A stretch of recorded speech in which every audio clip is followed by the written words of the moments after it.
This video describes editing the weather database. Every project you open up to run the calculations relies on a weather database with preset locations. You may wish to add your own. So this is where we would need to go to customize and add our own locations. Database is WeatherDB.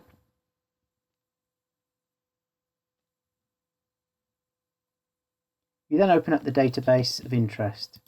File, open, into the weather folder, and then select the latest database. You can then edit general. You can specify your data entry methods. Edit locations will list all locations, where you can then discriminate by country. Selecting the database of interest then allows you to select the edit button, where you're then presented with a whole list of data. The cooling calculations use these block of peak conditions for the peak months of the year: June, July, August, September. If we wish to analyse different parts of the year, then you would have to take a copy of the database and put different dates in. You have two choices from this point. You can either edit the existing location, or if other people have used this location, you do not want their projects to start using your new data. So what you can do is take a copy of the location by selecting cancel, selecting the copy button,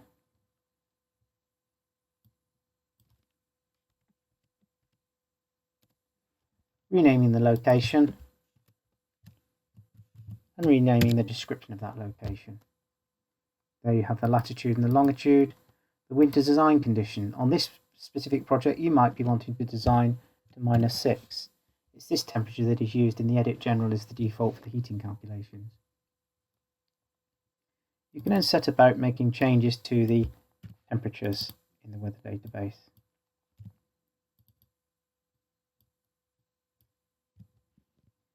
The weather database also consists of data for low max and low minimum, and high max and high minimum values.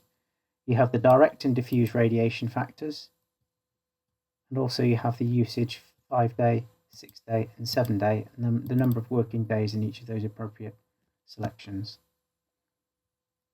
Again, once we've completed, we would close the database. We would then file save, and then we would file exit. We would then re-enter the project and re-enter the building program, where we then go to Edit, General, and select the Further Details tab. And then we will see our new location, which we can then select. And then when we run our calculations from this point onwards, it will use the values based on the new database.